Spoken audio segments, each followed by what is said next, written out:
Bonjour et bienvenue dans cette deuxième partie, ce deuxième épisode avec Korotoum Touré, quelqu'un qui nous a pas mal donné dans le premier épisode, mais bon, puisque c'est quelqu'un qui a beaucoup à donner, on ne va pas hésiter à demander. Koro, bonjour.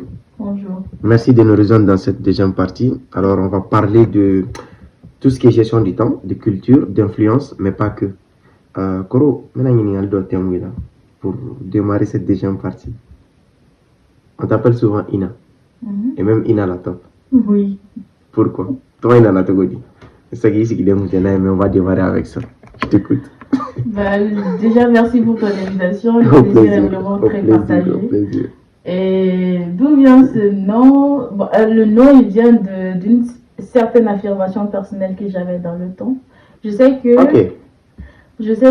j'ai été, je ne vais pas dire une élève excellente, mais j'ai été une élève brillante. Il faut le dire, madame. Il y a les deux. Non, en fait, ceux qui le prendront pour de la vantardise, je sais que tu n'es pas quelqu'un de ce type. C'est leur choix. Ça nous engage en rien. Tu as déjà été major, Ida Maralafitini. Par respect, moi, c'est à question poussée. Mais brillante à fond. Ça nous gêne vraiment pas du tout. Quand j'étais en primaire, en première année, j'avais horreur de l'école. Je criais tous les jours. Non, j'aurais imaginé ça. Pour m'amener à l'école, il fallait qu'on me ramasse en fait. J'étais une source de désagrément pour toutes les personnes que j'ai rencontrées sur le passage de l'école. Attends, je vais faire voilà. Ok. Tu vois comme quoi, les gens tu les vois aujourd'hui, mais tu ne sais pas le parcours qu'ils ont fait. Wow. Et ça, c'était vraiment en première année. Hein. Et mon directeur, première année, tous les jours que je partais à l'école, il me consolait, il me disait, il faisait semblant de taper ma cousine qui me ramenait, en me disant, c'est toi qui lui as fait du mal. Juste pour me consoler, il m'achetait des trucs pour me faire plaisir et tout. Et moi, je rentrais à l'école, mais je suivais les cours comme tout le monde. Okay. Mais à la première composition, j'étais première de la classe. Et le monsieur, il était là en mode... c'est quoi cette ambivalence? Attends, Ina, non. Attends, tu nous envoies dans des extrêmes là. Celle qui ne veut même pas, celle qui ne veut même pas aller à l'école, au début là, tu sera Kalana. La classe est primaire. Exactement ça. Donc, il s'est banni. D'accord. Non, c'est juste le fait que je pense que dans le temps, c'était mon caractère réservé qui s'exprimait. Parce que aller sortir de ma zone de confort, j'aimais tellement mon cocon familial et personnel que c'était traumatisant pour moi de sortir de là. Mais c'était pas parce que je n'étais pas curieuse, c'était pas parce que je n'étais pas intelligente, mais c'est parce que j'aimais tellement mon cocon que c'était dur pour moi de sortir de là. Et en fait, c'est la traversée qui était plus... et puis c'était brusque et tout. Voilà. Mais tous les jours, sans exception, moi, c'était des cris pour arriver à l'école. Et dès que je suis à l'école, je travaille comme tout le monde. Et voilà. Et pour cette raison, le directeur, il ne m'a jamais oublié. Même à la date d'aujourd'hui, si je vais à la Fiabougou, il relate ses faits. Tu vois, ça fait plaisir. Okay. Ça montre en fait un peu mon ambivalence en fait. Donc, Ina c'est ça? Ina, c'est le surnom de mon homonyme directement. Ah, d'accord. C'est mon homonyme, on l'appelait Ina. Maintenant, la top, c'était une manière pour moi en fait, d'affirmer le fait que quand j'ai décidé en fait, quand c'est ma personne, je sais que je fais de mon mieux à chaque fois que je fais quelque chose. Du coup, pour ça, il peut y avoir que le high level, le best. Quand je donne le meilleur. Pas pour te comparer à X. Non, c'était en relation avec moi-même. Mais toujours être cette meilleure version de toi aujourd'hui que tu n'étais hier. Oui. Et c'était pas pour, une fois de plus, qui s'en mais te dire, bien, et si je vais un peu plus. Ah, d'accord. Donc, la top, la best. Oui. Mais pour te motiver, ah, d'accord. Okay. C'est par rapport à moi-même. D'accord, ok, je comprends. C'est juste que quand je décide de faire les choses, ben, je les fais bien. Donc, bien. Pour ça, en fait, c'est le petit quoi que j'ai rajouté à mon surnom et qui fait que c'est un petit rappel. Okay. Voilà. T'oublies pas que t'es la top. Hein. Fais ton mieux. Fais ton mieux. Oui. Comme tu l'as dit, improve, tout le temps, on peut s'améliorer. Aujourd'hui, tu as fait ça, c'est très bien. Je te félicite. Je t'achète même une petite boisson, un petit truc pour te féliciter, t'encourager. Mais tu dois te dire que demain, ça appartient au passé. Il faut improver. Et je pense que même toutes les entreprises aujourd'hui sont dans cette dynamique d'innovation, de R&D et tout ce qui va avec. Oui. En tout cas, merci. Ça commence fort, ça commence bien. Mais pour la petite parenthèse, je pense qu'on a ça aussi en commun. Mais aujourd'hui, c'est un jour. On va sauter les pas sur moi. J'ai une tante qui m'encadrait et qui me fuyait. Parce qu'elle dit, à chaque fois que j'appelle les enfants pour étudier, en fait, au final, tous les autres dorment ou bien vont faire autre chose, sont distraits. Mais elle, je la fuis en fait. Je veux qu'elle arrête. Wow. Tellement qu'elle est curieuse, j'en pouvais plus de répondre à ces questions. Wow. Parce que tu répondais correctement à chaque question. C'est pas que je répondais, c'est moi qui lui posais des questions. Ah, d'accord. En fait, tu l'as... Ok. Je la sollicitais tellement que limite elle me fuyait. Ok. Dès qu'elle me voit, je la traumatise. Non, mais tu vois, c'est bien parce que moi, je connais des professeurs comme ça qui, bon, souvent se la pétaient et tout. Mais tu vois, quand tu es un enfant, tu as cette ouverture, surtout quand tu lis beaucoup, tu découvres des mots. Souvent, c'est même innocent, c'est pas pour lui poser des problèmes. Mais il arrive que très vite, toi, tu rencontres des mots que le gars, il n'a jamais vu dans sa carrière. Et quand tu lui poses ça, au lieu de que lui aussi il quitte sa zone de confort pour aller se renseigner, il se dit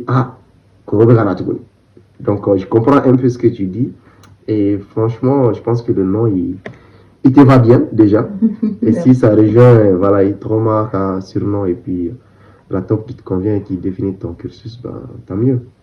Et là, la question sur laquelle j'ai envie de rebondir, quand je dis culture, ça te parle? Oui, ça me parle. Donc, que représente vraiment la culture pour toi? Donc, tout ce qui est art, musique, danse et tout ce qui s'ensuit. Est-ce que ils ont une certaine influence sur ta personne ou sur la personne que tu es aujourd'hui? Oui, je réponds directement.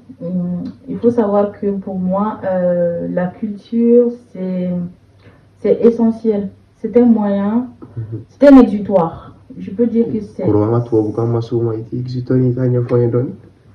mais voilà. C'est un moyen de se dépenser et d'arrêter de se prendre au sérieux et de se mettre dans son énergie de créativité.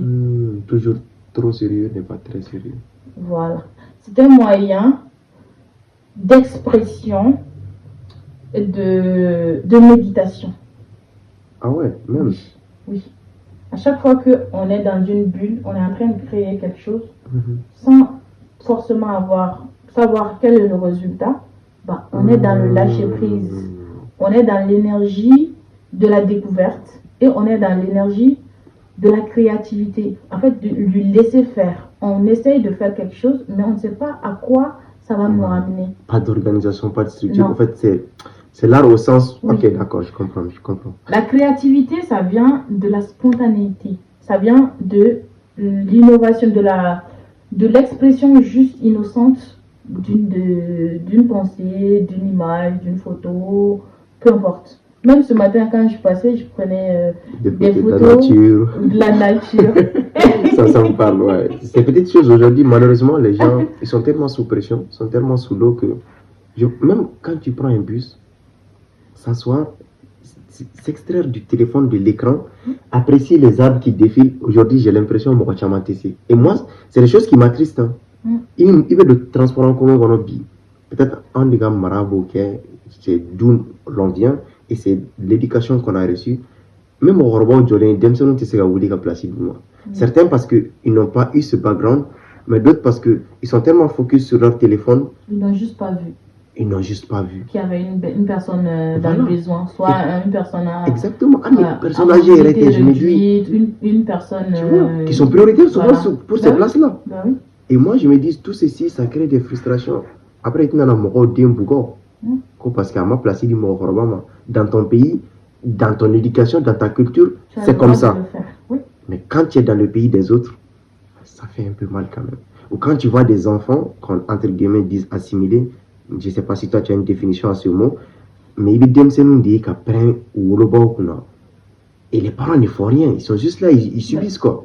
Tu loges l'enfant, tu le nourris, tu le scolarises, tu lui fais tout, et je m'excuse le mot, mais ce ingrat, il t'écrit, mais papa c'est bon, et oui mais c'est bon. C'est parce que tu parles un peu français que tu te permets. C'est juste l'éducation, je peux dire, qui a failli parce que tu remets les parents même en cause. Oui, on parle du cas français, je pense. Oui. C'est l'institution, c'est les lois et les règles qui sont mises en place qui encouragent ce phénomène.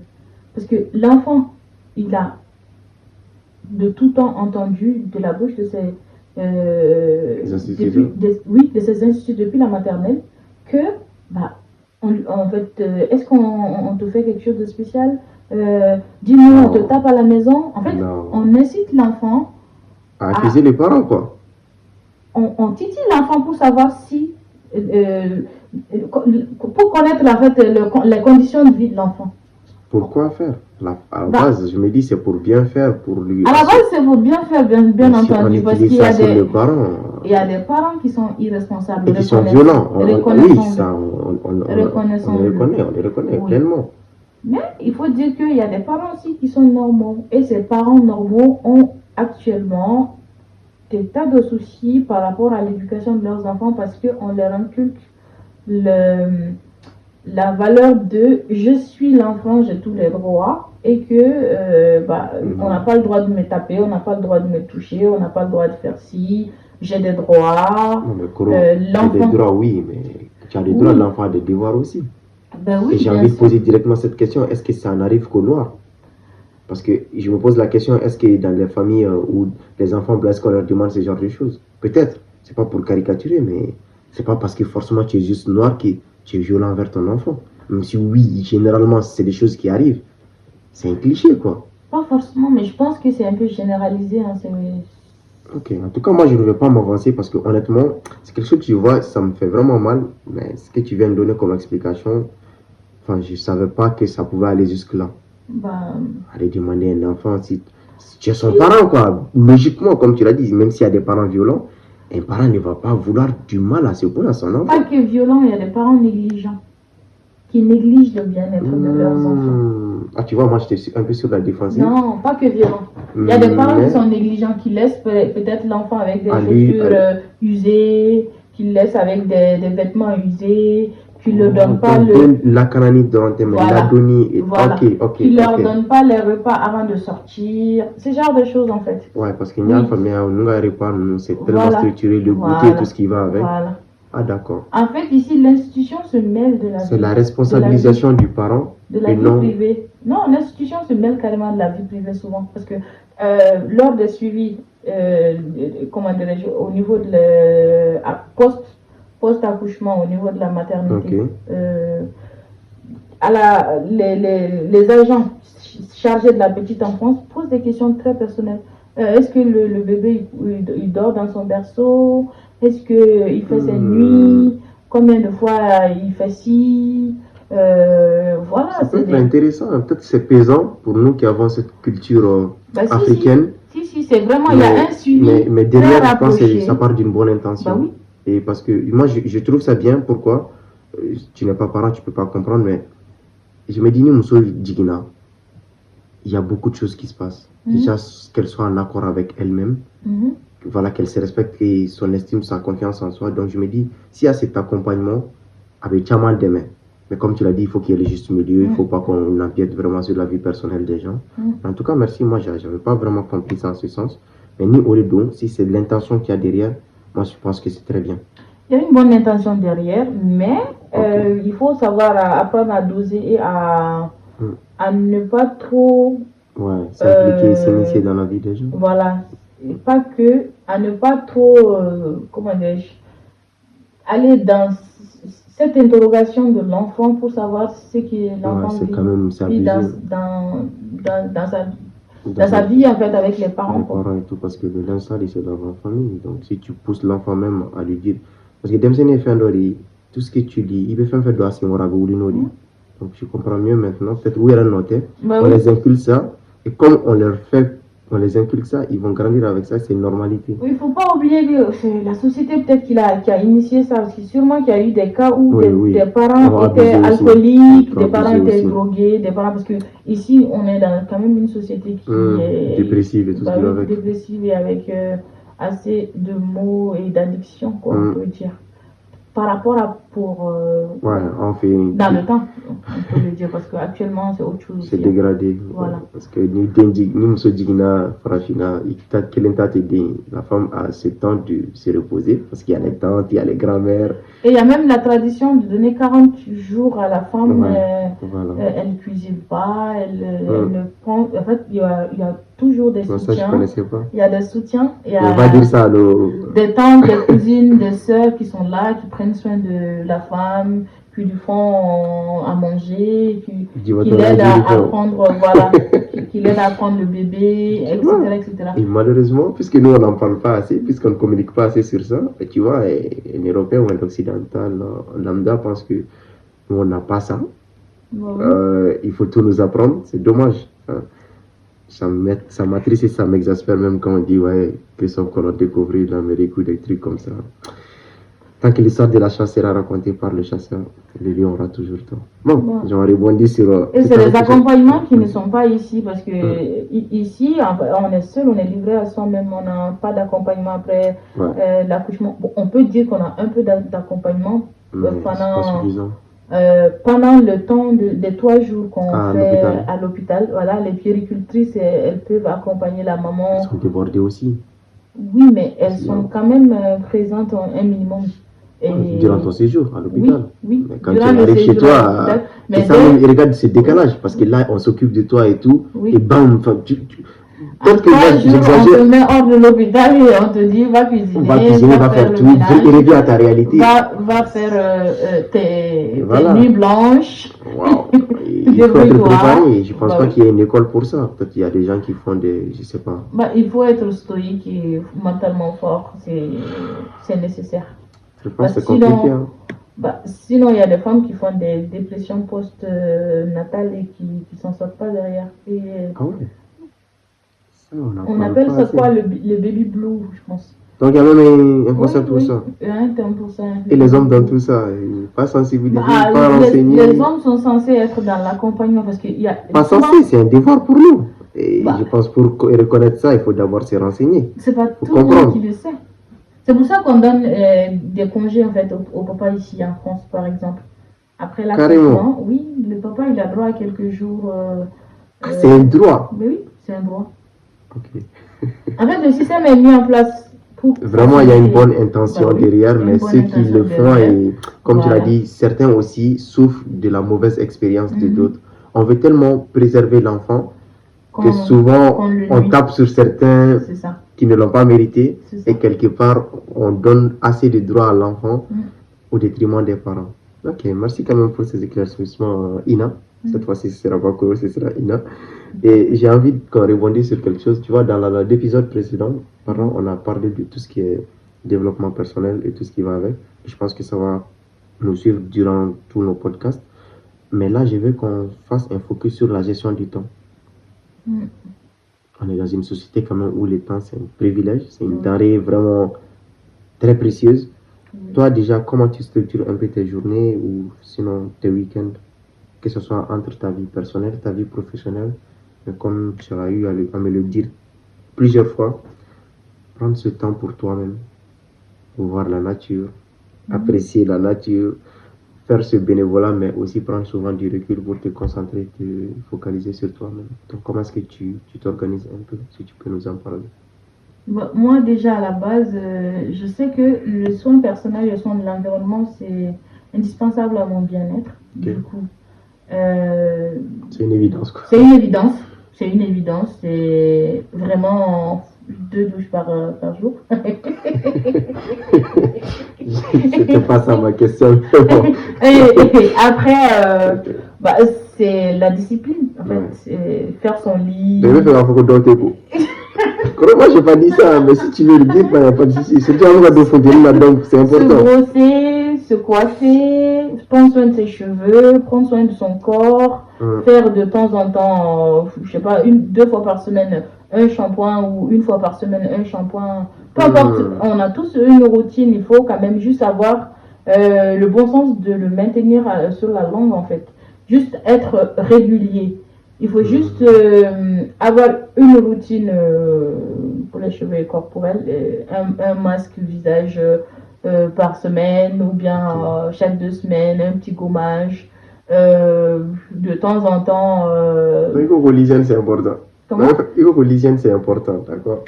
Bon, pour celles je sais qui veulent rencontrer Koro et qui ne prennent pas soin de leur hygiène, c'est mal barré. Bah, si tu ne prends pas soin de toi, ouais, bah, qui va le faire à ta place en fait? C'est difficile. Et la première chose, le premier devoir d'un être humain, c'est la propreté. C'est vraiment être présentable quand on sort. Tu vois, à chaque fois que je te pose une question, tu m'emmènes ailleurs. Et c'est pour ça que j'aime échanger avec toi parce que là, désolé de te couper, mais tu vois, je vais juste ouvrir une parenthèse. Nicolas la nuit, c'est Ida Makarola. Parce que moi, quand je fais un master de moula peut-être intellectuellement et côté parcours, ils sont bien. Mais les gens ne savent pas se vendre. Leur apparence, ça pose problème. Les cheveux, ils n'en prennent pas soin. Tu sais qu'à l'ailleurs, il va get la bouche, ça pue. Et comment est-ce que celui qui est en face de toi va te recruter? Ça, parce que, comme tu l'as dit, c'est censé être la base. Donc, Nicolas, j'aimerais vraiment que tu fasses une petite ouverture, une petite digression entre cette hygiène, l'importance de la vie de tout un chacun, et puisque c'est des étudiants aussi qui vont nous écouter, leur donner ce petit conseil, c'est un rapport avec leurs entretiens d'embauche, au fait. Bien sûr, tout est lié en réalité. Quand on prend soin de soi, déjà, on sait qu'on a de la valeur, on sait que on a des devoirs, on a le devoir en fait de prendre soin de soi. On sait qu'on mérite. Et ça, en fait, on mérite qu'on prenne soin de soi, on mérite de recevoir le soin et on mérite de faire le meilleur pour soi, pour générer le meilleur pour soi. C'est le meilleur qui appelle le meilleur. La médiocrité n'appelle que la médiocrité, c'est clair. Et c'est dans tous les aspects de la vie d'une personne. C'est ce que quelqu'un que j'aime beaucoup et que je respecte beaucoup dit tout le temps dans ses vidéos. Plus tu sais, plus tu es. Et plus tu es, plus tu as. Bah oui. c'est lié. C'est lié, tout est lié au fait. Quand on n'investit pas en nous, bah, on stagne ou on régresse quoi, carrément. Non, dans le monde dans lequel nous sommes, pour moi, il n'y a même pas de stagnation possible. Parce que tu fais ce qui était vrai il y a 1 heure, ce n'est plus d'actualité. Le monde bouge tellement vite maintenant que soit tu avances, soit tu recules. Parce que le monde ne va pas t'attendre au fait. C'est clair. Donc voilà, je ne sais pas si tu as 2 mots à toucher aux étudiants qui ne prennent pas soin de leur apparence et qui pensent que j'ai le diplôme, ça suffit. Enfin, qu'est-ce que tu as à leur dire? Bah, il faut qu'ils prennent soin de leur corps, il faut qu'ils prennent soin de leurs cheveux, il faut qu'ils prennent soin de ce qu'ils mangent, parce que la santé physique est très importante. Et qu'est-ce qui impulse le bien-être? C'est le carburant qu'on met dans l'organisme. Quand on ne fait que manger du gras, des fritures, du sucre toute la journée, on ne s'hydrate pas, on va juste emmagasiner des boutons, des maladies en fait. Parce que le corps, à force d'être bousculé, à force de digérer des choses qui sont dures à digérer, cette énergie négative, en fait, quand on ingère de l'énergie négative, le corps, il l'exprime en fait. Il l'exprime en faisant quoi? En exprimant le mal. La maladie, c'est ça, c'est ce que il y a des scientifiques qui le disent, le mal a dit. Parce que la maladie, c'est le mal a dit. Le mal dit. que le corps te dit je vais pas bien. Je vais pas bien. Voilà, prends mieux soin de moi, mange plus sainement, fais-toi des légumes, des parts de légumes, mange cru, prends des fruits et des légumes, bois de l'eau, arrête de prendre des sodas, ne sucre pas tes thés, ne sucre pas tout en fait, juste diminue les choses qui nuisent au corps. Ne prends pas du Nutella à tout bout de champ. Désolé pour Nutella. Non, mais c'est tellement profond ce que tu dis parce que moi j'ai l'impression tout ce qui est gratuit, tout ce que la nature procure est saine. Tout ce qu'on se lève et qu'on va acheter au supermarché, je dis pas tout n'est pas bon, mais tu vois là où je vais en venir. C'est comme si on dépense pour aller nous-mêmes acheter de la bêtise, de la maladie. Parce que se lever et aller marcher, à la limite tu achètes des baskets quoi, mais ça coûte pas grand-chose. Bah oui. Tu vois des gens qui vont prendre des abonnements, voilà, dans des salles, c'est sans indexer personne, vraiment, avec toute la bonne intention possible. Tu veux faire du sport, la motivation y est, c'est bien. Mais comme tu l'as tout le temps dit, la discipline, la régularité. Parce qu'avoir un abonnement, c'est un premier pas. Mais si tu regardes 10 vidéos de motivation en début d'année, c'est bien, ça te pousse à aller, ça te pousse à l'action. Mais la motivation du gars, ça ne va pas te faire le sport. C'est clair. Et ce que nous oublions, quand vous calquez une fois de plus cette notion de comparaison que tu as bien expliqué, tu te compares aux autres, le gars il a fait 5 ans avant d'avoir le corps que toi tu vas avoir en 2 jours. Sauf que ça, il ne te le dit pas. Et ce n'est pas son devoir, sa responsabilité de te le dire. Donc je pense, le mieux ce serait de prendre ton abonnement, d'aller à ton rythme et d'être aligné avec toi-même. Même si c'est 1 heure par semaine. C'est pas grave. Même si c'est 2 heures par semaine. C'est 1 heure d'investissement sincère. Bah oui. Il faut juste être régulier, choisir sa routine en fonction de ses capacités et des moments. Parce qu'il y a des moments où on est motivé, on a vraiment de l'énergie. Et il y a des moments où on n'en a pas. Il faut accepter, s'écouter, mais rester dans cette bienveillance avec des objectifs qu'on se fixe en fait. J'irai tel nombre de fois et pas en dessous. Minimum tel nombre de fois à la salle par exemple.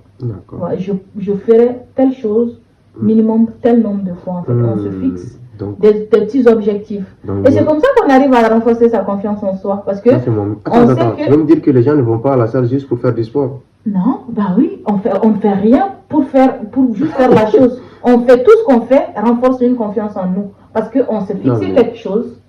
C'est pour ceux qui se fixent des objectifs. Bah oui, on s'est fixé un objectif et qu'on s'y tient. À chaque fois qu'on fixe un objectif et qu'on y arrive, il faut être dans la gratitude, se remercier, se féliciter et se dire que bah, je l'ai fait. Je l'ai fait. Et quand tu l'as fait, bah, il faut en avoir la chair de poule. Il faut accepter, s'encourager et être dans la gratitude pour soi-même. Parce que je me remercie en fait d'avoir fait ce que j'avais prévu de faire. D'accord. Parce que donc, il y a le minimum que je peux faire même si tout va mal. Mais si je vais très bien aussi, j'ai un seuil du maximum que je peux essayer d'atteindre. Mais toujours dans la constance, dans la volonté. Dans la volonté, dans la patience, dans l'indulgence envers soi-même. D'accord, c'est super. Et là, j'ai envie de te poser une question, indépendamment de tout ce qui est confiance en soi et tout ce qui est sport.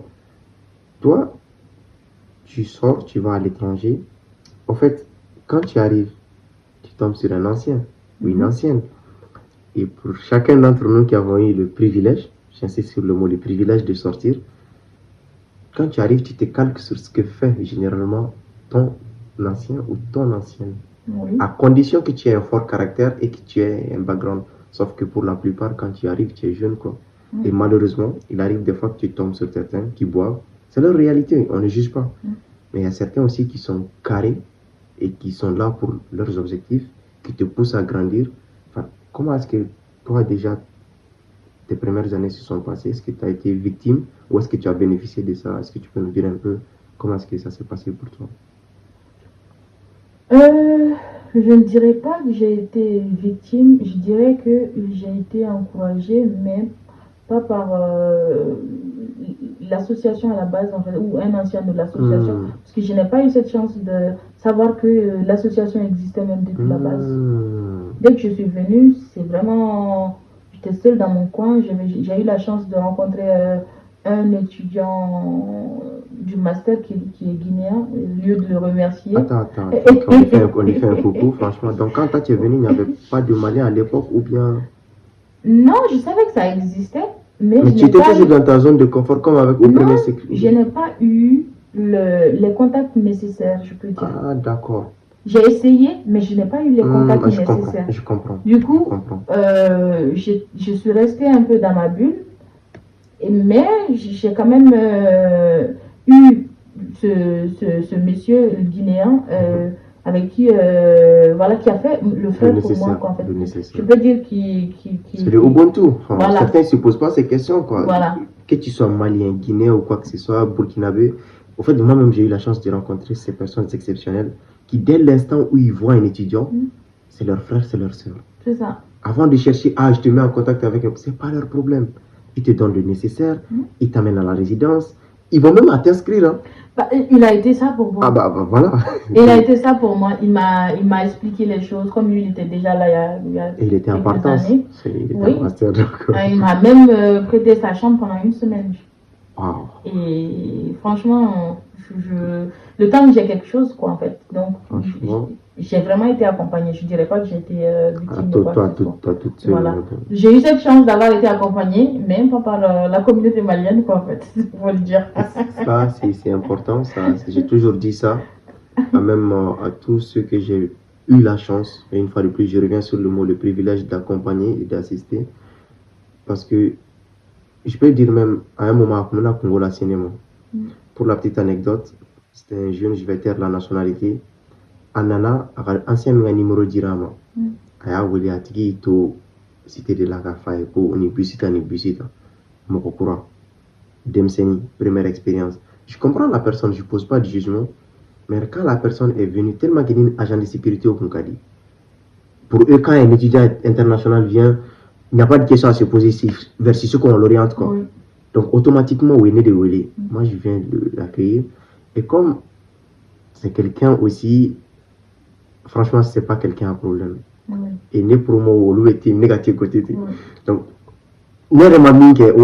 quoi. Ils ont fait du thé.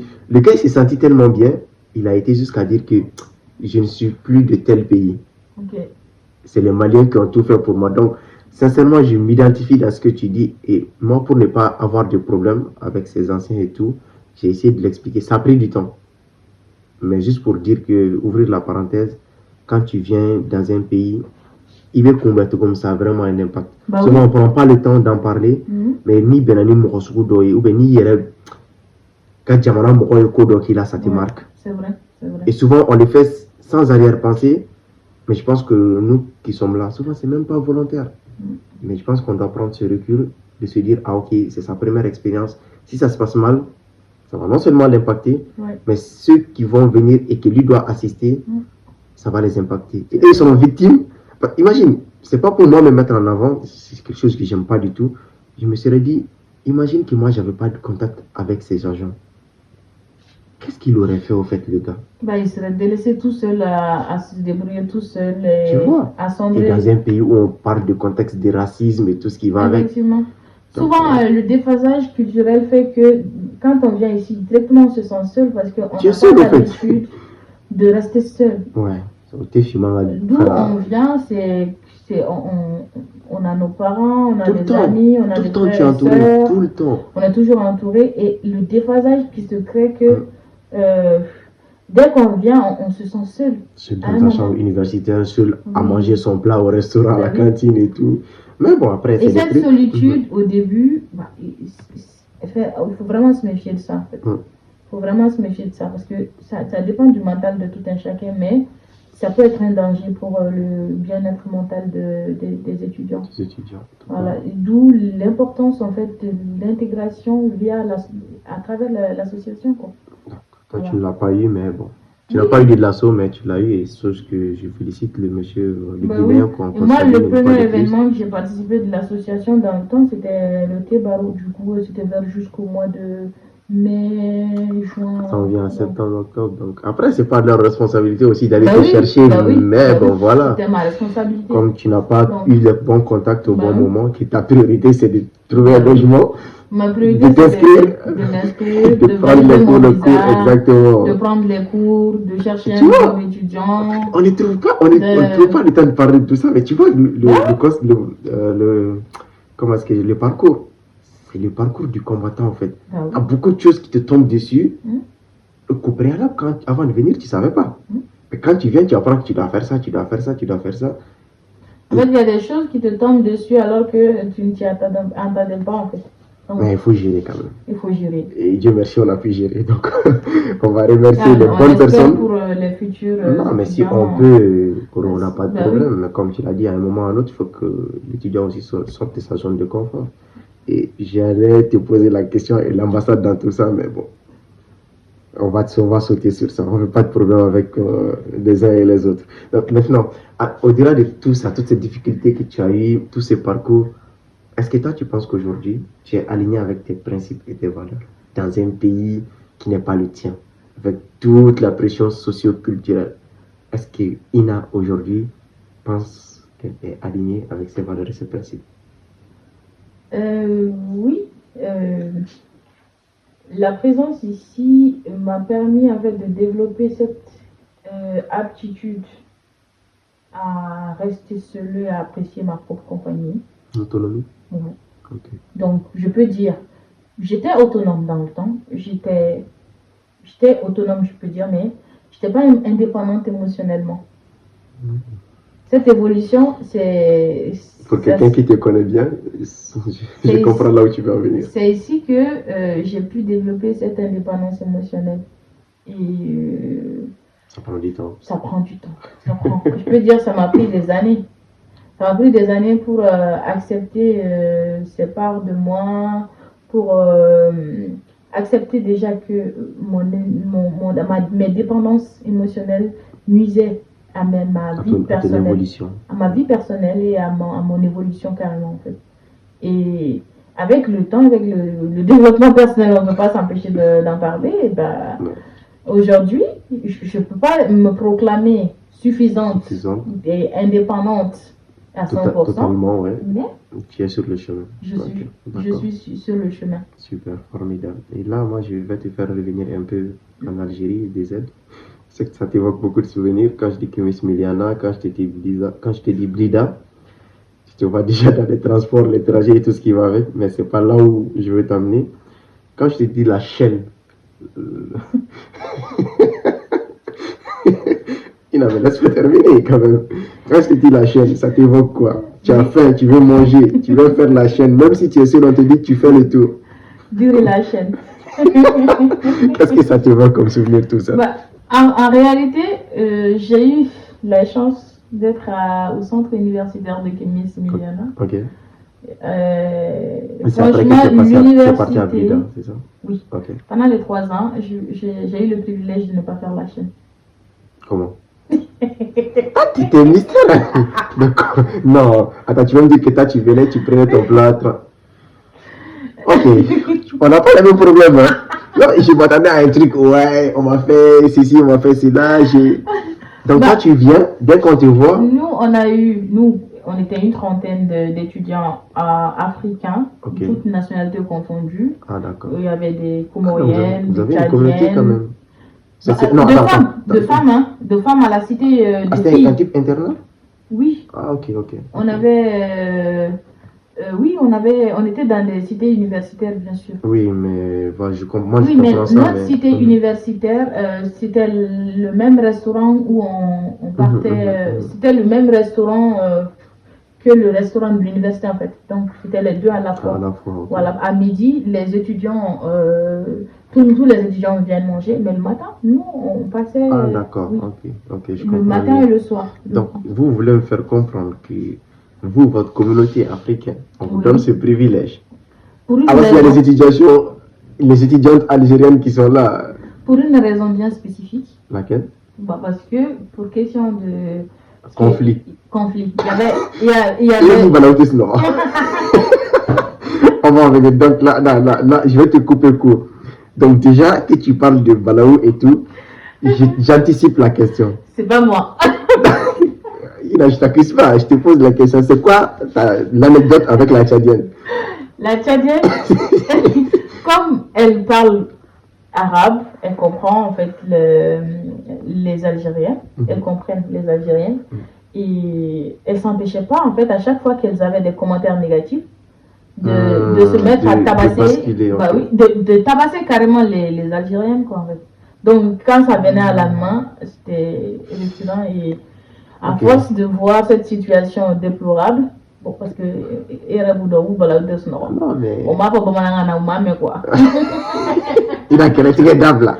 Non mais c'est dommage parce que je me doutais qu'il y avait quelque chose de ce genre parce que pour qu'on en vienne, parce que c'est très mal vu. Les gens, de leur côté, de leur propre gré, enfin c'est pas pour indexer qui que ce soit, je sais que de leur propre gré, ils vont jamais accepter de faire ça. Parce que quelque part, c'est un privilège. Et je pense que c'est sur ça que c'est parti la discussion. Service des étudiantes internationales au détriment des Algériennes, je voyais vraiment pas le cliché, ça passait pas comme, comme tu l'as contextualisé. Oui, je comprends beaucoup mieux. Du coup, j'ai eu la chance de faire les 3 années. Waouh! Comment à quel côté donc? C'est bien ça. Sans faire la chaîne. C'est bien. J'ai répondu sur notre question. D'accord, là, tu parlais de chaîne et tout ce qui va avec. Comme on dit, si tu n'oses pas faire quelque chose, tu n'auras pas d'autres choses. Et moi, ça me rappelle un principe qui dit que quand tu renonces ou quand tu dis oui à quelque chose, en réalité, tu dis non à une chose, mais à une multitude d'autres choses. Et la question que j'ai envie de poser, c'est que toi, tu pars du principe que dans la vie, il ne faut rien regretter. Car quelque part, si la personne même que tu incarnes, aujourd'hui, c'est en fonction des expériences que tu as vécues. Donc moi, je veux savoir s'il y avait un choix, une décision sur laquelle tu devrais revenir dans ton parcours là-bas. Quelque chose qui t'a vraiment marqué. Est-ce que tu peux nous dire c'est laquelle ou c'est lesquelles? Quelque chose que tu aimerais vraiment améliorer. Que tu as fait. Tu en es fier, bien sûr. Mais si tu avais la possibilité d'améliorer. Si j'avais la possibilité de retourner dans le passé, je referais exactement tout ce que j'ai vécu. Je revivrais exactement. Ça ne m'étonne pas de toi. Mais bon, exactement tout ce que j'ai fait. Je n'ai aucun regret par rapport à aucune situation de ma vie parce que je sais que mes expériences étaient adaptées à ma personne. C'était les meilleures choses au meilleur moment qui ont résulté et qui m'ont donné ma personne aujourd'hui, qui ont fait de moi ce que je suis. Donc, je dis merci à mes larmes, je dis merci à mes peurs, je dis merci à mes colères, je dis merci à mes frustrations, je dis merci aux gens qui m'ont fait du mal, je dis merci aux gens qui m'ont fait du bien, qui m'ont soutenu. Je dis merci à tout ce qui s'est passé exactement à la seconde près. Gratitude. À la seconde près, tout ce qui s'est passé exactement au temps T, comment dirais-je? Exactement, je referais. Je ne changerais même pas une virgule. Formidable. D'accord. Franchement, ça ne m'étonne pas venant de toi et c'est très profond. Et ça témoigne vraiment de ta maturité et du fait que tu es en total accord avec toi-même. Et là, on va parler vision objective. À quoi est-ce que Ina aspire ou peut aspirer pour elle-même aujourd'hui? Moi, aujourd'hui, j'aspire à la paix. La paix, la tranquillité. Ce sont les deux choses qui sont sur ma liste, ma tête de liste de priorité en fait. Et toute chose qui ne contribue pas à cette paix, je l'ignore. Après, aujourd'hui, l'entourage, l'environnement, je sais que c'est difficile à gérer, surtout la pression sociale. Et quand je dis objectif, quelque part, c'est égal à sacrifice. Oui. Qu'est-ce que toi, ça t'évoque? Parce qu'il faut beaucoup de gens qui veulent réussir, mais qui ne veulent pas faire l'effort qui va avec. Quand on se fixe des objectifs, il faut le savoir que pour les réaliser, il faut c'est évident pour toi, pour quelqu'un il faut poser des actions pour y arriver, bien entendu. On ne va pas dormir tous les jours et espérer qu'on ait un diplôme au bout de 5 ans. Quoi. Ou bien on connaît, je sais pas, une voiture au bout de 10 ans de sa vie, ou bien on connaît construire une maison au bout de 20 ans, ou bien on connaît une personne qui partage, une personne qui partage notre vie au bout de tel nombre d'années. On ne va pas dormir et se réveiller avec la magie de la réalisation. On parle beaucoup parce que souvent j'entends quelque chose, une phrase très intéressante qui dit que quand tu te lèves le matin, soit tu te lèves pour te battre à réaliser tes rêves, soit tu continues à rester couché sur ton lit à rêver ta vie. C'est clair. Le choix quand même ça te revient. Donc que tu fasses le premier ou le deuxième choix, ne t'attends pas à ce que, voilà, comme tu l'as dit par magie, les choses se réalisent d'elles-mêmes, quoi. On ne doit pas se dire qu'on se sacrifie. On doit dire qu'on œuvre. En fait, notre vie, c'est comme si c'est un chantier. Et nous sommes les maîtres d'ouvrage. Wow. Et pour y arriver, il faut faire un plan. Déjà. Oui, il faut avoir des objectifs déjà. Il faut fixer des objectifs, il faut avoir un plan. Et il faut avoir une détermination, une volonté. Et être assidu, patient, persévérant, être rigoureux. Se lever tous les jours avec notre objectif en tête. Je dois réaliser telle chose. Mais pour y arriver, c'est quoi? C'est qu'il faut que tu étudies, il faut que tu aies un diplôme, il faut que tu aies un travail, il faut que tu cumules de l'argent, il faut que tu économises, il faut que tu investisses sur toi, sur ta personne. Il faut que tu arrêtes de traîner de gauche à droite, il faut que tu arrêtes de fumer, il faut que tu arrêtes de dépenser, il faut que tu arrêtes d'aller tout le temps à la boîte. C'est clair. Ok, d'accord. C'est clair. Il faut que tu arrêtes d'attirer de l'énergie négative dans ta vie.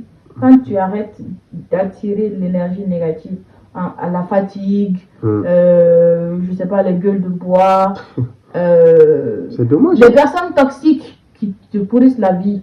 Qui viennent manger ton argent. C'est aussi des poids à enlever. Tu as des amis qui ne sont que dans le besoin permanemment. Tu fais quoi de ça? L'amitié, c'est pas basé, ça se monnaie pas en fait. On n'a pas besoin d'être avec quelqu'un qui ne fait que compter sur nous. Non, on est amis parce que on aime bien le caractère l'un de l'autre et on décide de partager nos expériences, on décide d'échanger, on peut s'aider bien sûr, mais à la marge. En fait, on ne doit pas être parasité et on ne doit pas parasiter. Ok. Ça parle beaucoup. Et dans cette quête de soi, dans cette quête d'objectivité, il arrive souvent qu'on échoue. Et pour moi, l'échec, ce n'est qu'une étape, ou mieux une leçon, un apprentissage bénéfique même, je dirais. Donc, du coup, j'aimerais savoir, est-ce que toi, tu es aligné avec ça? Et si oui, est-ce que nous pouvons avoir une anecdote, un exemple d'un échec ou, je ne sais pas moi, d'un obstacle de ta vie qui t'a aidé à grandir? Plus que tu n'attendais même pas. De toi-même ou d'un proche, ou je ne sais pas, même si tu gardes l'anonymat pour la personne. Moi, ce que je peux dire, c'est qu'il ne faut pas fuir les expériences de la vie. Tout événement qui nous arrive est la meilleure chose qui arrive, qu'elle soit positive ou négative. C'est que à chaque fois qu'on est prêt pour évoluer, un problème se présente. Il ne faut pas voir les problèmes comme si c'est des freins qui nous limitent. Il faut voir le problème comme l'opportunité qui va nous permettre de grandir. D'accord. À chaque fois qu'un problème se présente, il faut se frotter les deux mains. Yam yam. Comment est-ce que je vais manger ça? C'est l'attitude, comme tu le dis, et je pense que c'est un sujet que tu il faut se dire que c'est une opportunité pour évoluer. Donc, et c'est parce qu'on est prêt à recevoir ce problème qui se présente. Comme on le dit, je n'ai pas envie de mêler la religion à ça, mais vas-y. En vrai, qu'est-ce qui est dit que on ne te donne pas, Dieu ne te donne jamais. Dieu n'impose à aucune âme une charge supérieure à sa capacité. Voilà. C'est la partie religieuse qui parle, ok. C'est ça. On aura droit à tout dans ce podcast. Non, mais c'est formidable parce que moi, à chaque fois, même avec les collègues, c'est ce que j'essaie de leur dire. C'est pas parce que je suis croyant ou que je fais de la pub pour la religion, non. Souvent, les gens ont juste une appréhension, une manière d'aborder la religion de la mauvaise manière. Ne vous fiez pas à tout ce que le religieux dit. Le religieux peut et se trompe. Dit ou fait. Voilà, dans ses faits ou dans ses dires, il peut se tromper. Mais si vous vous référez à l'essence même au Mus'haf. Là, tout ce qui est dit, la parole de Dieu, c'est universel au fait. Et moi, je me suis donné ce privilège de prendre le temps de lire d'autres livres. Et l'essence, c'est la même chose. Et quand je vois les gens se quereller, se disputer, se lancer à des joutes verbales, de gauche à droite, c'est X qui est bon, c'est Y qui est bon. Je me suis dit, mais quand tu prends même un verset, puisque tu parles de religion, et que tu l'enlèves de son contexte, ça crée plus de problèmes que ça ne résout de soucis. Donc je me dis, faisons la part des choses, faites la part des choses. Ne vous fiez pas au caractère de X, parce qu'il prétend être croyant. Et je vais vraiment dans les deux extrêmes, quoi. Autant il faut croire la personne, autant il faut se remettre en question. Parce que qu'est-ce qu'on dit là? Le premier verset, c'est ce que ça nous demande. Les gens disent Ikra, Ikra. Ok. Ces lectures, j'aime bien. Je suis pas très doué en langue arabe, mais moi je vais plus loin. C'est pas que lire, c'est la science, c'est la connaissance. Et pourquoi vous vous limitez à la lecture? La lecture, c'est une petite porte. Donc je suis très aligné avec ce que tu dis et j'espère que l'auditeur aura compris. Est-ce que tu peux développer ça ou pas? Une charge supérieure à sa capacité. Oui, il faut comprendre qu'à chaque fois qu'on a un problème, ça veut dire qu'on a une opportunité de sortir quelque chose de meilleur de nous. Donc, il faut systématiquement se poser les bonnes questions.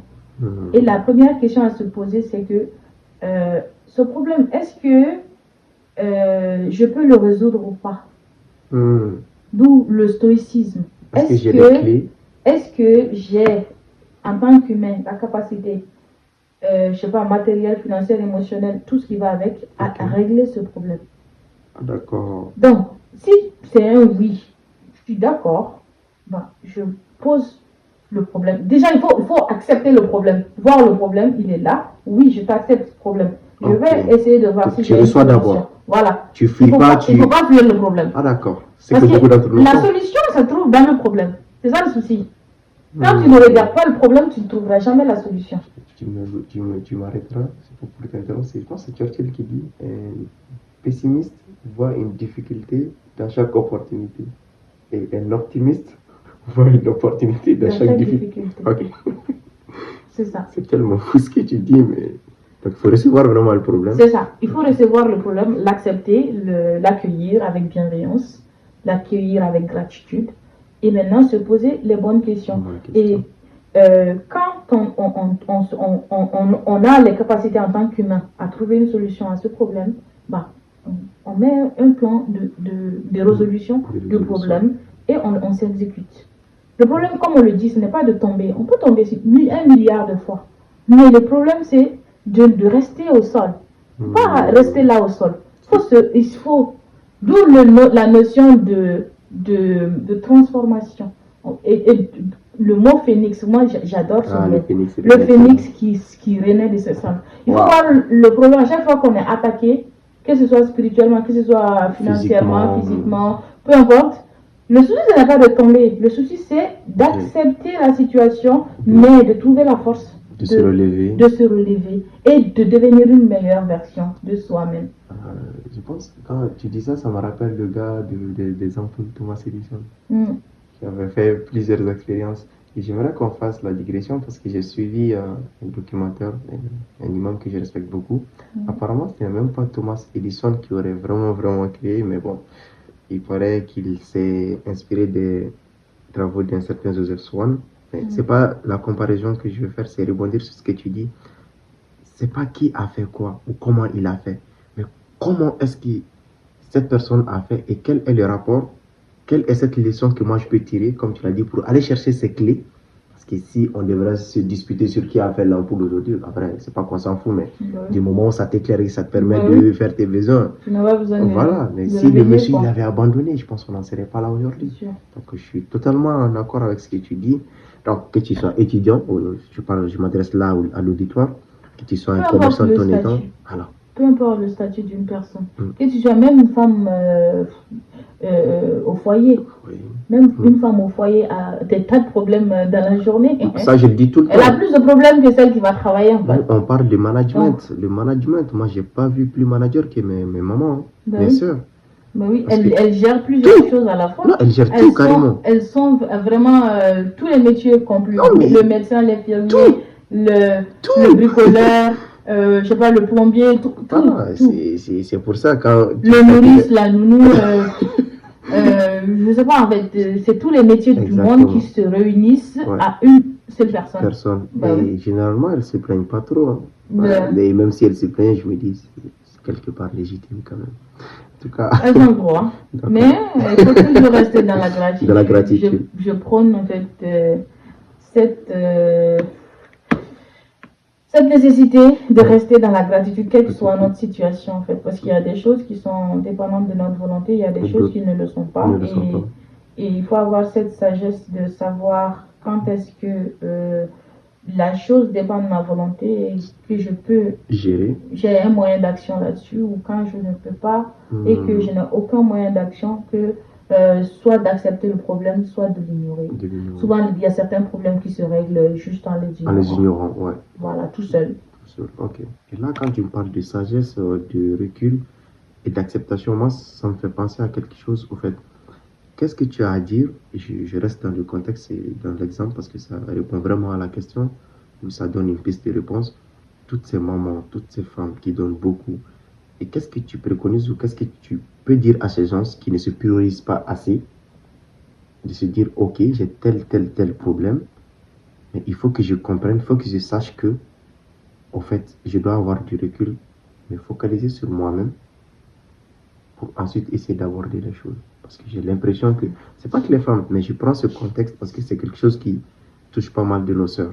Et elles sont les premières qui sont concernées, mais ça peut aller très loin, même les hommes et autres, tout ce qui va avec.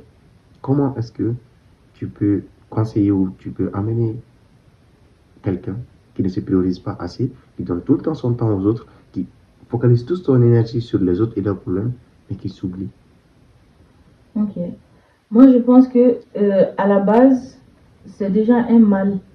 La personne exprime un mal en ne se sacrifiant, parce que là, ça va au sacrifice. Parce que le fait de ne faire que donner sans recevoir, le fait de ne faire que donner en s'oubliant, je l'ai fait à un moment de ma vie. Donc, je suis passée par là, ça me parle. Je suis passée par là, mais ça exprime un mal-être qui veut dire que on n'a pas suffisamment confiance en soi pour savoir qu'on mérite de se prioriser. Il faut savoir que à force de donner, on s'épuise avec le temps. Et quand on n'est pas bien, quand on est épuisé, finalement, on s'égare. On ne peut pas faire du bien parce que nous-mêmes, on n'est plus bien. Et c'est ça, il faut garder cet équilibre-là. Il faut savoir que une femme, elle se met dans un foyer pour donner, mais tout en recevant. En recevant d'abord d'elle-même. Ce n'est pas égoïste de penser à soi. Il y a beaucoup de gens qui... notre société nous a inculqué ces valeurs où une femme, précisément, bon, je peux dire tout le monde parce que l'homme aussi est aussi le pourvoyeur. On a tous nos problèmes. Hein. Voilà. L'homme aussi est le pourvoyeur et financier et matériel. Souvent, le poids peut être tellement lourd que la personne, elle peut arriver à un trop-plein où elle peut tomber dans un certain état d'épuisement parce que quand on donne trop, quand on se sacrifie, à un moment donné, on ne peut plus. C'est ce qu'on disait, un verre vide, il ne peut rien donner en fait. Voilà. Un verre vide, il ne peut rien donner. Donc, il faut d'abord remplir son propre verre. Il faut prendre soin de soi. Voilà, émotionnellement, financièrement, matériellement, énergétiquement. Donc en vrai, ce n'est pas être méchant ni envers ses soeurs, ni envers ses frères. Ce n'est pas être méchant. C'est être même reconnaissant, être sincère. Leur dire que, ok, je veux te faire du bien. C'est pas ma responsabilité de te faire du bien. Mais si je peux, que j'ai les moyens, je le ferai avec plaisir. Je le ferai. Mais comme aujourd'hui, je n'ai pas les moyens, ne prends pas ce nom pour un refus ou... Voilà, un moyen de te dire que je ne t'aime pas ou... Toute relation doit être basée sur la compréhension mutuelle déjà. Parce qu'il faut comprendre que quand tu fais une demande, quand on a des attentes envers quelqu'un, il faut s'assurer que la personne a la capacité déjà de répondre à ses attentes. Mais souvent, tout est terminé. En bolo, ni un ɲininkali kɛ. Et puis souvent même, an bɛ mɔgɔ pousser ka bila ko dɔ la hali min ma d'a tigi ye. Parce qu'il y a min fɔ, n'i ye poids ta k'a da dutigi kan, dutigi bɛ denw ka fini san, a bɛ samara san, a bɛ muso ka fini ko ɲɛnabɔ, du musaka bɛɛ bɛ cɛ kun. C'est une charge et c'est une responsabilité. Enfin, tu l'as endossé. Voilà, il y a fɔ cogo min nɔgɔya wagatiw bɛ yen, gɛlɛya wagatiw bɛ yen. Mais quand tu pousses quelqu'un à subvenir à un besoin min se t'a ye, par exemple muso dɔ taara i bɛ hakɛ to wa, c'est juste un exemple, seli sera e karisa muso ye bazin de b'a bolo, bazin dun se t'e cɛ ye, je dis pourquoi tu lui demandes de t'acheter un bazin si tu veux pas que la personne voilà. Oui. Mais tout ça c'est une question de transparence souvent parce que il faut que le monsieur aussi montre ses capacités et la plupart des hommes ils ont cette difficulté à être authentique. C'est pas de la faiblesse, mais c'est assez. Oui, mais il faut l'exprimer. Il faut que la femme ait suffisamment confiance au monsieur pour savoir que mon mari, ça, ce sont ses limites. Ça, ce sont ses ressources. Et il ne peut pas dépasser ça. Il ne faut pas dépasser mais ça, c'est un travail que... En fait, les deux doivent travailler sur eux. C'est ça. Il a béni. Tout le monde doit travailler sur soi. Pour toi, c'est facile. Toi, tu as fait ce travail. Mais... revenons à notre société de base. Quand, tu vois, pour nous, peut-être, nous, des fois, on parle souvent de certaines choses. Pour toi et moi, c'est un acquis. On a tellement travaillé dessus. Et quand tu prends un couple lambda, en fait, les gens ne sont même plus dans la spiritualité de la fête. Célibat, ou t'es célibat, côté dîner, côté arrêté. C'est pas même pas là. Tout l'engouement qu'il y a derrière, mais c'est le paraître au fait. Ça sert à quoi en fin de compte? Mais c'est du matériel. C'est du matériel, tu le vois, tu le laves quelque chose. C'est fini d'autres. C'est bon. Hein? Bah oui. Mais quand vous êtes dans un cocon familial où tout le monde est heureux, il y a cette joie de vivre, vous comprenez l'essence même de la fête en question. Dans une jupe qui coûte 2000 francs CFA, on peut être heureux. Bah oui. C'est le geste qui compte. Exactement. Je suis avec une personne, elle est attentionnée. En fait, l'amour ne se prouve pas avec des grands gestes. Moi, j'ai toujours dit ça. L'homme qui ne sait donner que de l'argent à une femme ou à sa femme, tu es pauvre, hein? Ben oui, c'est la pire des pauvreté. Je dis pas, oui, ne sortez pas mon... L'argent, c'est la pire des pauvreté. On fait une pause. Ne sortez pas mon propos du contexte. Je ne dis pas aux hommes de ne pas donner d'argent à leur femme. Non. Et toi, parce que souvent... les réseaux sociaux corridor ou est c'est pas ce que j'ai dit.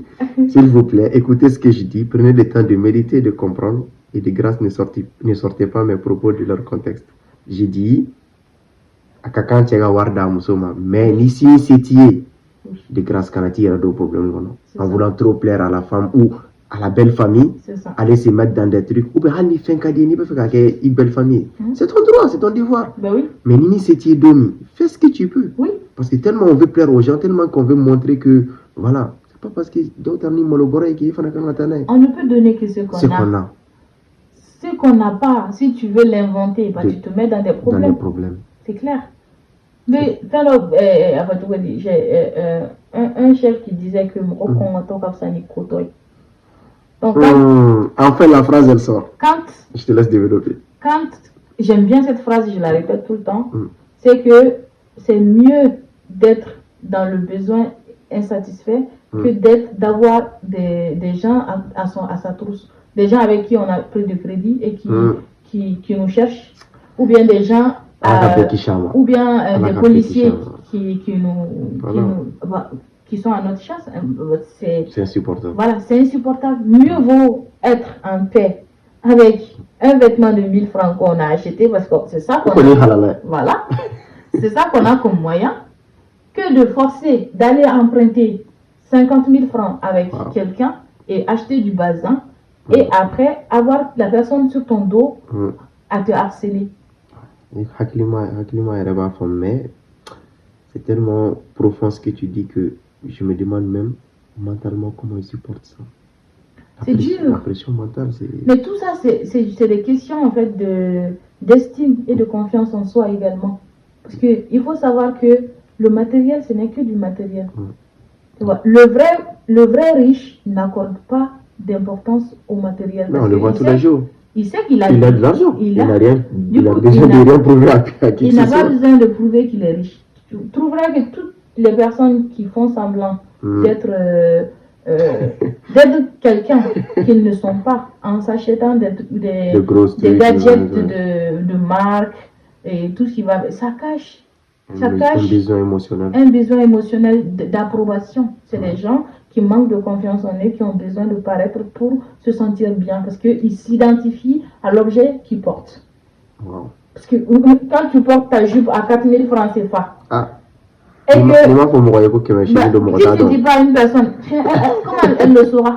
Et tu es toujours simple, classe, et ça ne t'empêche d'aller. L'essentiel, c'est la propreté. Même si tu portes le même vêtement tous les jours, même si tu as 5 complets dans ta garde-robe. L'essentiel est que ce soit propre et que tu ne dégages pas une odeur désagréable qui nuit à ton entourage en fait. C'est l'essentiel.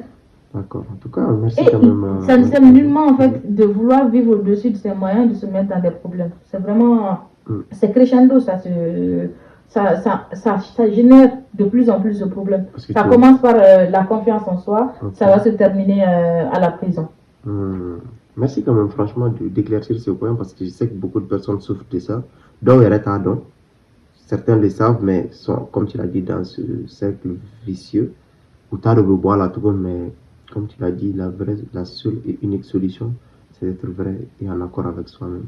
Et là, quand tu me parles d'authenticité, de moi ne veux pas sortir, moi ça me ramène à quelque chose qui m'intéresse tant professionnellement que personnellement, qui est la lecture. Parce que pour être authentique, pour être en accord avec soi-même, il faut un minimum de lecture, que ce soit la lecture avec les livres, mais aussi la lecture, voilà, on a aussi la chance, l'opportunité aujourd'hui d'avoir des livres audio. Maintenant, moi j'aimerais savoir déjà quelles sont tes préférences en matière de lecture, quel livre tu lis actuellement et quelle place occupe la lecture dans ta vie. Ok. Je sais que c'est trop de questions à la fois, mais réponds à ta guise, quoi. Voilà. Moi, j'écoute essentiellement de la philosophie. C'est des livres audio. Des classiques? La philosophie, oui, le stoïcisme, le livre de Carl Jung. Et ce sont sur ces tu sais quand vous faites le trône, nous faisons même. Ça parle aux gens qui connaissent, ceux qui ne connaissent pas, essayez de vous renseigner. Voilà, c'est essentiellement ce que je lis. J'encourage quand même toute ma génération et même au-delà, voilà, à s'intéresser. Ne serait-ce même pas si la lecture, elle prend du temps et qu'elle n'est pas... Parce que la lecture, elle permet en fait de voyager en étant sur place, ça c'est la première chose. C'est ce que j'adore déjà. La deuxième chose, elle permet d'améliorer son vocabulaire, d'améliorer son langage. J'étais franco-français là.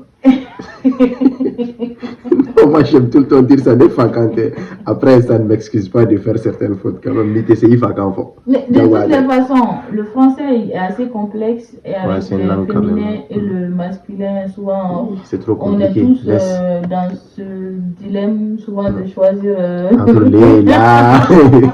Voilà, ça arrive à tout le monde en fait, c'est pas grave.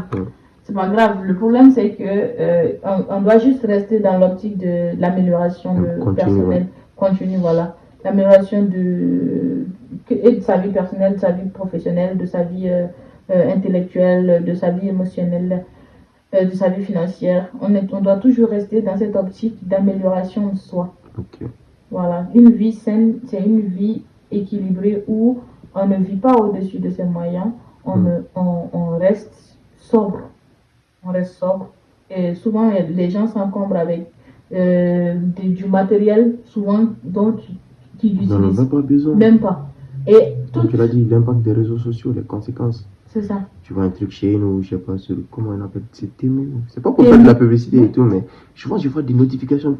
Moi, personnellement, quand je n'utilise pas une application, je ne l'installe pas. Je l'enlève. Quand je l'installe pour faire un truc, je finis, je l'enlève. Je n'ai pas besoin de m'encombrer de quelque chose dont je n'ai pas besoin. Et en plus de forte raison, j'use ma batterie, inutilement. Donc, je m'identifie énormément dans ce que tu dis. Souvent, la sobriété, en fait, c'est une vertu parce que ça nous permet de d'avoir de l'espace dans son espace, dans son environnement personnel et d'avoir de l'espace en fait, dans son mental. Parce qu'à force d'avoir des équipements et des gadgets, trucs, des gadgets et des objets, en fait. des objets, des vêtements partout, bah, finalement, c'est difficile de s'organiser. C'est une perte d'énergie, de temps, pour ranger, de temps et de finances. Ben oui. Souvent, c'est des choses qui ont des valeurs, c'est de l'argent qui est stocké, mais tu ne l'utilises pas.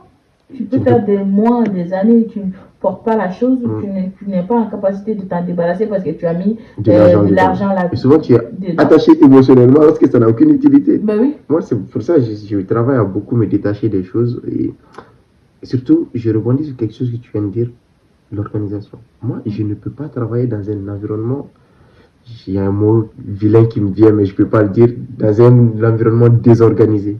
Quand il n'y a pas d'ordre, quand ce n'est pas structuré, moi, je ne peux pas. Parce que je pense que le papa même, il est pour beaucoup dans ça. Tu vois, souvent, il arrive où vous faites sortir la télé, vous regardez la télé dans la cour et tout. À un moment, à chaque fois, moi, je faisais sortir d'abord la télé, je venais trouver des chaises à gauche, à droite, je faisais partir, enfin, je rangeais d'abord les chaises pour installer la télé.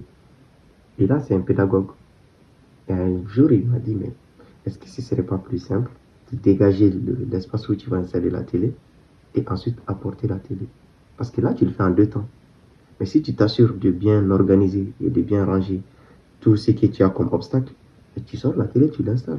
Parce que tu imagines, tu sais, des téléécrans qui c'était nouvellement sorti et ça coûtait de la thune. Bah oui, c'est pas s'il a dit pour préserver son argent, aussi pour m'inculquer. En tout cas, les deux ont marché parce que sa télé a été préservée. Et moi, j'ai appris à m'organiser. Donc, franchement, je comprends ce que tu dis.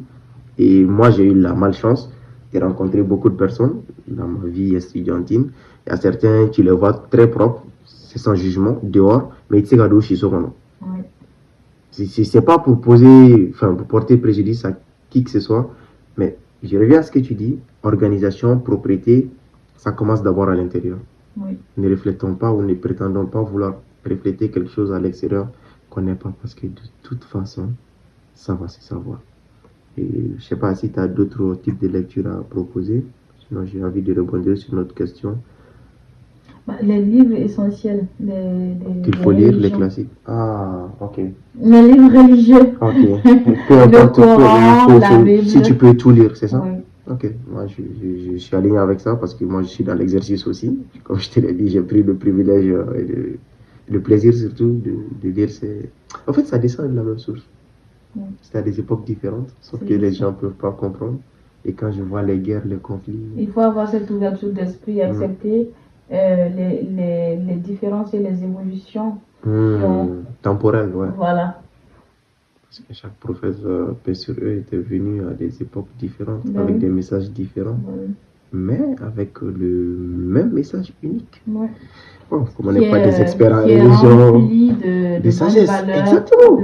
C'est ce que je dis. C'est pas parce que quelqu'un n'est pas de ta religion. Parce que je pense aujourd'hui la religion, tu m'arrêteras si je dis une bêtise, est plus un obstacle au partage culturel et même aux simples échanges et partages interpersonnels. Quand je dis sur telle religion, les gens se braquent. Pourtant, moi, je pense que ça doit être une ouverture.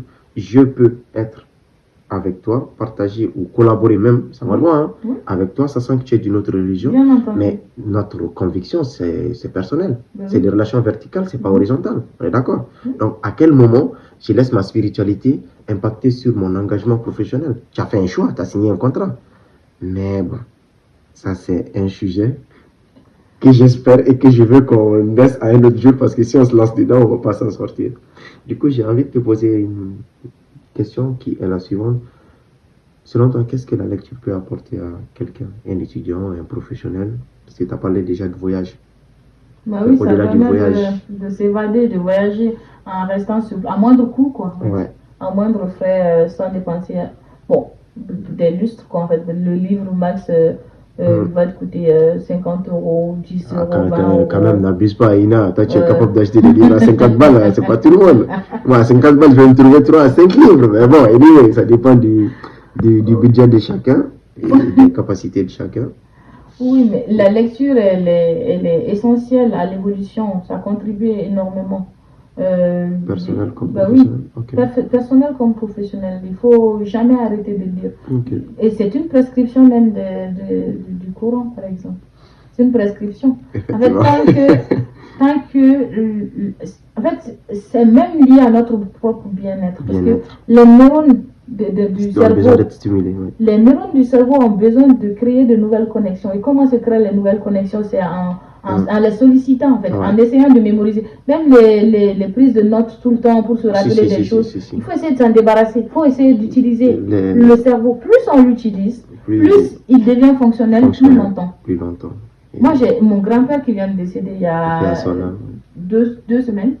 Et il est décédé à plus de 100 ans. Wow. Mais il se rappelait. Mémoire intacte. Ben oui. Oui, parce qu'il exerçait la mémoire, comme tu l'as dit. Jusqu'à son décès, à chaque fois qu'il avait l'occasion de voir un journal ou peu importe quoi, il prenait et il se mettait à lire. Heureusement, eux n'ont pas eu notre problème des réseaux sociaux. Et il n'avait pas eu ces problèmes de la vie moderne de mémoire, wow. de diabète, d'hypertension et tout. Parce que il prenait soin de lui. Ben oui. je vois un peu d'où tu tires ta sagesse, je comprends mieux maintenant. Il prenait soin de lui et voilà. En fait, dans la vie, il ne faut pas s'oublier, il faut rester vraiment dans cette optique où il faut se développer, il faut continuer à lire, il faut continuer à travailler sur soi, il faut continuer à évoluer, même si on n'est plus étudiant. Mais non, ça n'a rien à voir. Ça n'a rien à voir. On ne finit jamais d'étudier. On est censé être autodidacte parce qu'il y a tellement de domaines en fait. Des ressources aujourd'hui surtout. Il y a tellement de ressources. Avec Internet. Souvent, on n'a même pas besoin de faire de gros efforts. On a d'aller faire des gros masters. Oui. Autodidacte, comme tu l'as dit, ça dit tout au fait. On est autodidacte, on lit et ça donne une ouverture d'esprit. Parce que voyager, c'est bien parce que ça donne une ouverture d'esprit. Ouais. Mais c'est la même chose dans le livre. Le livre, il permet aussi de voyager. Le livre. Ben oui. Okay. Le voyage est inclus dans le livre, il permet de voyager, d'avoir une ouverture d'esprit. Et plus on essaye de comprendre des notions qui nous paraissent compliquées, plus les neurones dans nos cerveaux se fortifie, se crée, se diversifie et ça lutte contre les maladies neurodégénératives qui sont une menace pour notre génération. Okay, j'en connais quelque chose parce que j'ai quelqu'un de la famille qui a cette maladie, malheureusement. Mais je peux dire que il faut continuer à cultiver cette routine-là. Il ne faut jamais se fatiguer. Il faut rester dans la curiosité. Il faut rester dans l'esprit de découverte, dans la légèreté, dans l'authenticité. Oui, la compréhension et être dans cette énergie enfantine quoi. Faire grandir son enfant intérieur. Okay. Oui, à savoir qu'on ne sait pas. Ouais, c'est important. C'est de là que tout part au fait. Oui. Dès l'instant où tu te dis je sais, tu te limites. Oui. Okay. Donc j'ai envie de te demander, je sais que tu en as pas lu, tu en as lu pas mal, mais est-ce que tu peux nous citer tes top 3 ou 3 livres que tu conseillerais à un jeune aujourd'hui qui est en quête de soi, qui veut se découvrir, un livre audio, un livre physique ou un livre électronique?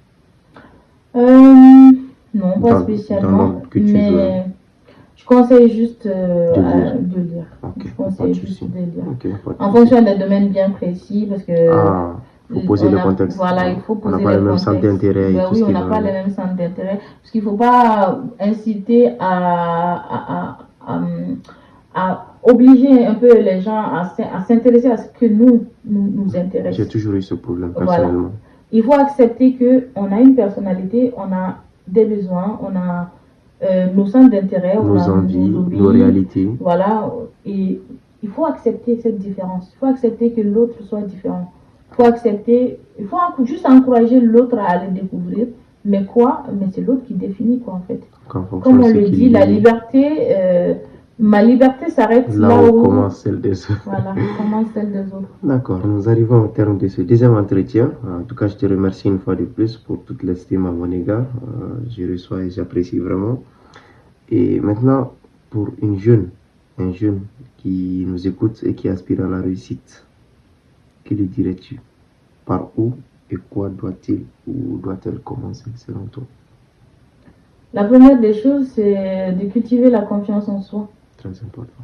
Et pour cultiver cette confiance en soi, il faut poser des actes réguliers il faut se fixer des petits objectifs de vie, il faut être rigoureux et accomplir ces petits objectifs régulièrement, se féliciter et savoir que on peut le faire, on peut faire tout ce qu'on veut, mais c'est juste que il faut planifier, savoir que, par exemple, je veux faire un doctorat. Pour faire un doctorat, il faut faire déjà le primaire, il faut faire le secondaire, il faut faire le lycée, il faut faire la licence, il faut faire le master, il faut aller arriver au doctorat. Voilà, étape par étape, on se fixe des petits objectifs et on les atteint. Ça vient pas en claquant des doigts, en se levant un beau matin, en fait. Ouais, je vais devenir docteur. Voilà, ça se construit et ça se construit dans le temps. Dans le temps, en fournissant de l'effort et en posant des actes concrets et en acceptant souvent de ne pas avoir la force, d'être indulgent avec soi-même quand on n'a pas la force, qu'on stagne ou bien qu'on se retarde ou qu'il y a des freins, ne pas abandonner, malgré les difficultés, malgré les obstacles, de contourner et pouvoir avancer malgré tout. Parce que souvent, on a la volonté, mais les événements de la vie font que il y a certaines choses qui ne se passent pas comme on l'avait prévu. Quand ça ne se passe pas comme on l'a prévu, il ne faut juste pas perdre de vue son objectif, il faut juste ajourner, en fait, revoir le plan. Voilà. Il ne faut pas supprimer l'objectif, il faut juste changer des stratégies. Voilà, il faut cultiver la sagesse de l'eau. L'eau, c'est magnifique, ça me parle beaucoup. Quand l'eau coule, quand il y a des cailloux, des pierres, des montagnes, voilà, l'eau s'adapte, se dévie, il va prendre un autre chemin pour arriver. De toute façon, l'objectif, c'est d'arriver à la mer, quoi. Voilà. Merci beaucoup. C'est sur cette sagesse que prend fin notre deuxième entretien avec Ina. Nous la remercions infiniment et merci à vous aussi pour l'écoute, le temps accordé. C'était votre podcast Baro. Nous serons très ravis de recevoir d'autres invités qui vont vous inspirer, qui vont vous faire voyager. N'hésitez pas à vous abonner, à liker et à partager si le contenu vous semble utile. On se dit à une très prochaine émission, je l'espère. Au revoir.